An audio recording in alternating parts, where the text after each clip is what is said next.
Have you ever asked yourself this question? When can I start thinking about the opposite sex? You ever thought about that? Let me just give you a few pointers. And again, if we get another opportunity, we'll go through all this. But let me give you first of all time of awakening. You know, if you protect a child, as a child should be protected, they will wake up to the idea of the opposite sex in a romantic way somewhere around 11, 12. I know that sounds ridiculous to you today.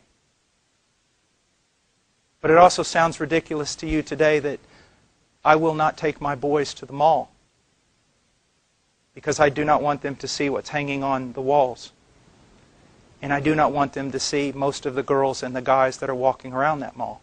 You think that's ridiculous too. But the Bible says, above all things, I'm to guard the heart of my children. So when he wakes up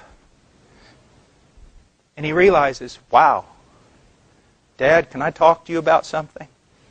Yeah, sure. Let's talk. All right, let's say he's 13 years old, 12 years old. That's a time of awakening. The world will tell you the lie that when he awakens to these things, it is a sign he ought to begin to participate. Absolutely not. When he awakens to these things, it is a time for him to prepare. To prepare for what? To be a man. To be a man. Same thing with a girl. To become a woman. Manhood. You have been raised in a generation that has 3 levels. Boy, adolescent, man, who functions as a man in society. Right? Now, if some of you guys were standing over there and I need some help and I said, hey boy, come here, what would you say to me? You'd be mad, wouldn't you? Who you calling boy? Well, let me ask you, what are you then? I don't want to be smart. I'm just asking a question. Are you a man? Does society look at you as a man? Well, then according to the Bible, you are a boy. I'm sorry. That group of adolescent thing in there, that's not in the Bible. It's nowhere in history, guys. And it's led to guys being little boys, and then when they're 12, they become an adolescent, and they stay there until about 36. There's a wonderful little movie you could watch. It's called Master and Commander, and Russell Crowe, he portrays Lucky Jack Aubrey, and they're going at the English are going after the French privateers, and they're chasing one another around the 7 seas. And what's amazing there is when they lash the 2 boats together for warfare, and an army is to be led from the British vessel onto the French pirating vessel.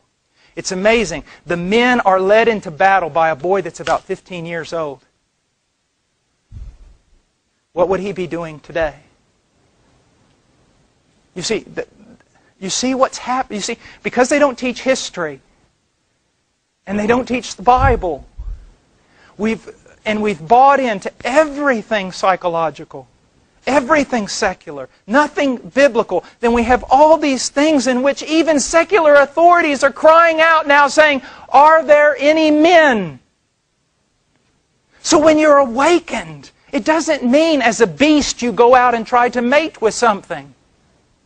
When you're awakened, it means that if things are correctly done, then you are taken under the wing of your Father. You have been since you were born. You're taken under the wing of your Father, and He trains you to be a man. It is His great purpose in life. Is that happening? No.